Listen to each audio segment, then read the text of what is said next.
Hello दोस्तों, आज हम बात करेंगे एपिक हिस्टोरिकल मूवी के बारे में जिसका नाम है Mongol the rise of Genghis Khan. तो मूवी की शुरुआत 1192 से दिखाई पड़ती है और एक बड़े तहखाने में तेमुजीन को कैद कर लिया गया है, जबकि उस वक्त एक भिक्षु लड़का आता है और उसे बताता है कि उसने जिस भिक्षु को उसकी पत्नी को ढूंढने के लिए भेजा था वह मर चुका है। जिसके बाद मूवी को 20 साल पहले दिखाया गया है। उत्तर पश्चिमी चीनी प्रांत को राजवंश द्वारा शासित तांगुत साम्राज्य कहा जाता था। वहाँ कई मंगोलियाई जनजातियां रहती थी जिनका नेतृत्व उनके संबंधित नेताओं द्वारा किया जाता था, जिन्हें खान कहा जाता था। जनजातियों के बीच मतभेद और उनके भीतर सत्ता की भूख के कारण कई लड़ाई और मौतें हुई, जबकि मंगोलों की दुनिया में कोई नियम नहीं है और लोगों को नेतृत्व और एकजुट करने के लिए एक सर्वोच्च खान की सख्त जरूरत है। येसुगेई पश्चिम में एक छोटी जनजाति का खान है। वो अपने आदमियों और 9 साल के बेटे तेमुजिन के लिए पत्नी की तलाश में सफर कर रहे हैं।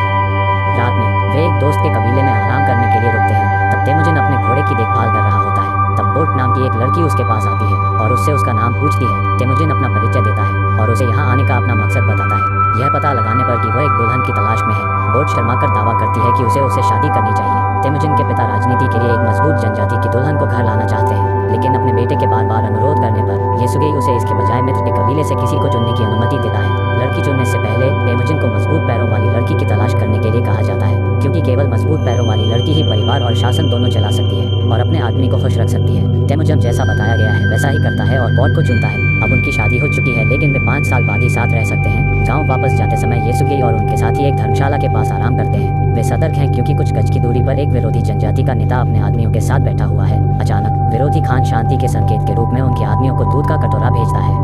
इशारा वापस करने के लिए येसुगेई एक कटोरी जूस भी वापस भेजता है। तब येसुगेई के दाहिने हाथ वाले ने सुझाव दिया कि पहले नौकर को पहले दूध पीने दिया जाए, क्योंकि वे अपने दुश्मनों पर भरोसा नहीं कर सकते। लेकिन येसुगेई संदेह के कारण शांति बनाने का अवसर नहीं खोना चाहता और वह कटोरा पीता है और ऐसा ही दूसरा खान करता है। थोड़ी देर बाद वे सफर जारी रखते हैं, लेकिन कुछ ही मिनटों में येसुगेई के सीने में दर्द होने लगता है। वह घोड़े से गिर जाता है। बेचारा तेमुजिन अपने पिता के पास जाता है। अपने अंतिम समय में वह तेमुजिन को मजबूत बनने के लिए कहता है और वही उसकी मृत्यु हो जाती है। यह स्पष्ट है कि विरोधियों ने उसकी दयालुता का फायदा उठाया और उसे जहर दे दिया, लेकिन उसके साथी उनकी अब परवाह नहीं करते, जबकि लोगों के लिए केवल एक मजबूत नेता का अनुसरण करने की परंपरा है। अब जबकि उनका नेता मर चुका है, उनकी मुख्य चिंता एक नया खान खोजने की है, न कि पुराने का बदला लेने की। बाद में तेमुजिन और उसकी माँ येसुगेई के अंतिम संस्कार में शामिल होते हैं। येसुगेई के पास बहुत सारे अनुयायी और घर थे, पर अब उसके दाहिने हाथ वाले तरकुताई ने उन्हें अपने कब्जे में ले लिया था। तब तेमुजिन की माँ उसे शाप देती है और दावा करती है कि उसका बेटा एक दिन उसे मार डालेगा। हालांकि वे उसकी ऊंचाई को मापते हैं, जो गाड़ी के पहिए के ऊपरी हिस्से तक नहीं पहुंचती है।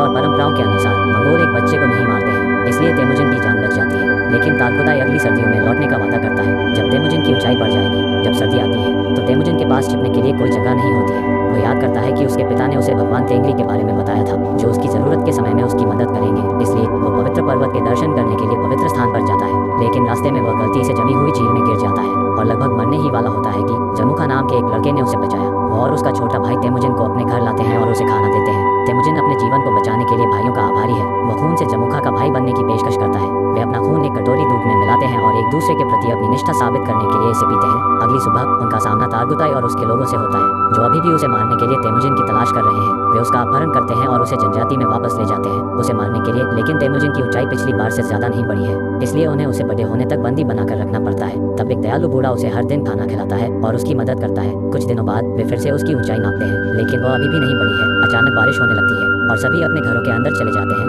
बूढ़ा आदमी इस अवसर का उपयोग तेमुजिन को मुक्त करने के लिए लेता है और तेमुजिन वह से जितनी देर तक दौड़ सकता है उतनी दूर भागता है। उसके गले में लकड़ी का जाल लटका रहता है। वो पहाड़ों पर जाता है और मदद के लिए भगवान तेंगरी से प्रार्थना करता है। तेमुजिन भगवान के स्मारक के बगल में एक सफेद भेड़िए को देखता है और कुछ सेकंड बाद लकड़ी का जाल गले से चमत्कारिक रूप से टूट जाता है। फिर दृश्य 1186 में बदल जाता है और तेमुजिन एक युवा के रूप में बड़ा हो गया है, लेकिन अभी भी तरकुताई और उसके लोगों से भाग रहा है। वर्षों की लंबी खोज के बाद वे उसे पकड़ने और उसी लकड़ी के जाल में बंद करने में कामयाब है। इस बार वो ऊंचाई से मेल खाने के लिए काफी बड़ा हो गया है, इसलिए उसके बचने की संभावना कम है। तब तरकुताई उसे अपने जीवन के लिए भीख मांगते देखना चाहता है, लेकिन तेमुजिन स्वाभिमानी व्यक्ति होने के नाते ऐसा करने से इनकार देता है। तब तारकुताई उसे एक पल में मारने के बजाय धीरे धीरे तड़पाकर उसे मारने का फैसला करता है। वह बूढ़ा जिसने सालों पहले तेमुजिन की मदद की थी उसे अब भी खिलाता है। जब वह अपने द्वारा किए जा रहे उपचार का भुगतान वह भविष्य में तेमुजिन से अपनी जान बख्शने की भीख मांगता है। जब अंधेरा हो जाता है तो तारकुताई अकेले तेमुजिन के पास आता है और उसका और उसके पिता का मजाक उड़ाकर उनका अपमान करता है। तेमुजिन को पता है कि हर कोई व्यस्त है। तब तेमुजिन उस पर हमला करने का अवसर लेता है और उसे लकड़ी के बेड़े से तब तक मारता है जब तक उसकी मृत्यु नहीं होती। उसके बाद वह गांव से भाग जाता है और फिर से सुरक्षित जगह पर लौट जाता है। तेमुजिन अपने कबीले को वापस लेने और खान बनने के लिए अब तैयार है,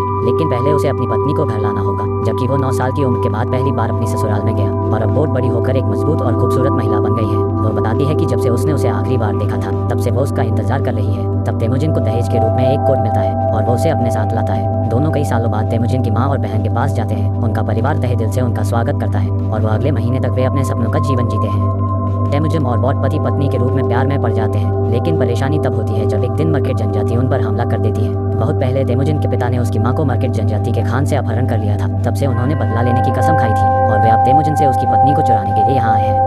वो दोनों वहाँ से भागने की कोशिश करते हैं, लेकिन तेमुजिन को एक तीर से वार किया जाता है पर बोट तब उसकी जान बचाने के लिए उसके घोड़े को भगा देती है, जिसके बाद उसको विरोधी मर्केट खान की पत्नी के रूप में अपहरण कर लिया जाता है। जब तेमुजिन ठीक हो जाता है तो वो जानता है कि उसे अपनी पत्नी को वापस लाना है, लेकिन वो इसे अकेले नहीं कर सकता, इसलिए वो अपने पुराने भाई जमुखा के घर जाता है।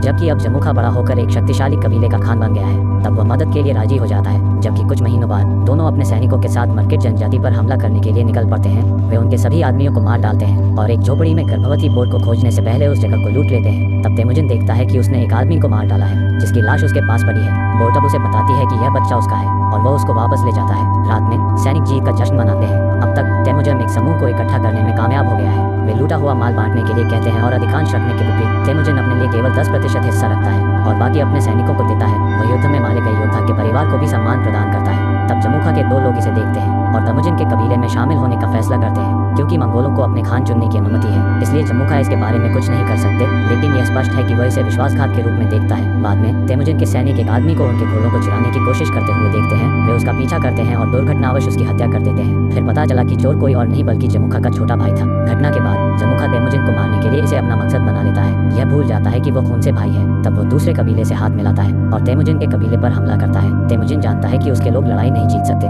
क्योंकि उनकी संख्या बहुत अधिक है। फिर भी वो महिलाओं और बच्चों को वहां से जाने के लिए कहता है और सिपाहियों को अपनी पूरी ताकत से लड़ने के लिए प्रेरित करता है।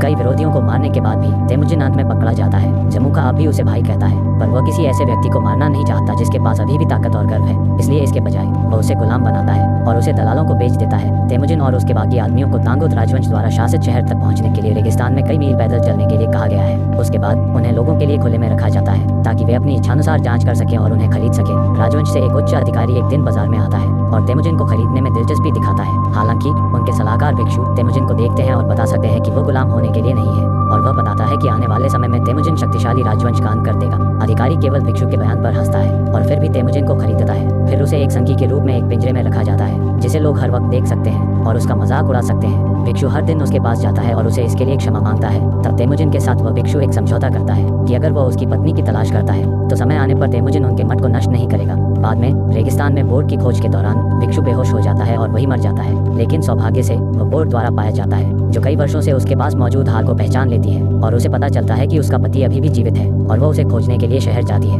जबकि तेमुजिन लोगों के सामने पूरी तरह से प्रदर्शित है, इसलिए उसे ढूंढने में उसे अधिक समय नहीं लगता है। उसी रात वह एक गार्ड को लालच देती है और तेमुजिन को भागने में मदद करने की मांग करती है। जबकि वहां से निकलने के बाद वह यह देखकर हैरान है कि उसका बेटा अब बहुत बड़ा हो गया है और अब बोर्ड की दूसरी बेटी है। तब उसे पता चला कि गुजारा चलाने और अपने बच्चों का पेट भरने के लिए उसे न चाहते हुए भी दूसरे पुरुष के साथ रहना पड़ा। तेमुजिन उसे उसके बलिदानों के लिए और भी अधिक प्यार करता है और छोटी लड़की को बताता है कि वो उसका पिता है। तब वह चार का परिवार ग्रामीण इलाकों में अपने घर लौटता है और कुछ हफ्तों तक खुशी खुशी रहता है। बच्चे अपने पिता से प्यार करते हैं और हर समय उनके साथ खेलते हैं। फिर एक दिन बोर्ड कहती है कि सभी मंगोल एक जैसे हैं, वे चोरी करते हैं, लूटते हैं और लोगों को मारते हैं। तब यह बात तेमुजिन पर एक बहुत बड़ा प्रभाव डालती है और वह अपने परिवार को छोड़ने का फैसला करता है ताकि वह अधिक से अधिक जनजातियों को एकजुट कर सके और मंगोलों की दुनिया में नियम बना सके, भले ही उसे इसके लिए आधी जनजातियों को मारना पड़े। तब उन्हें 3 नियमों का पालन करना है। एक, कभी भी महिलाओं और बच्चों को मत मारो। दूसरा, दुश्मनों से अंत तक लड़ो। और तीसरा, अपने खान को कभी धोखा मत दो। जिसके बाद फिल्म को 1196 में दिखाया जाता है। जैसा कि तेमुजिन ने कसम खाई थी, वह अपने पक्ष में मंगोलों की एक सेना को इकट्ठा करके कई जनजातियों को एकजुट करने और अपनी खुद की एक विशाल जनजाति बनाने में कामयाब है। अब एक सम्राट बनने के उसके रास्ते में एकमात्र बाधा जमुखा है, जिसके पीछे अनुयायियों की एक सेना भी है। आज दोनों भाई एक अंतिम लड़ाई के लिए अपने सैनिकों के साथ युद्ध के मैदान में खड़े हैं। युद्ध शुरू होता है और जमुखा जल्दी से पहली टुकड़ी लड़ने के लिए भेजता है, जबकि तेमुजिन ने पूरे युद्ध की रणनीति बनाई है। जबकि जमुखा योजनाहीन है, जिसके कारण उसके कई लोग मारे जाते हैं।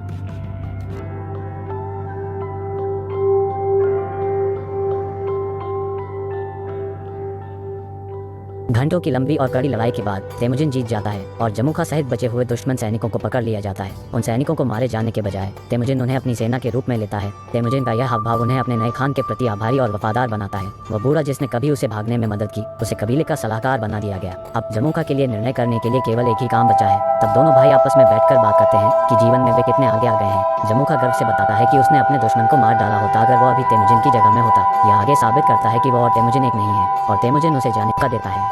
अपने भाई के सम्मान में और एक सेना बनाने के लिए उसने जो ऊधम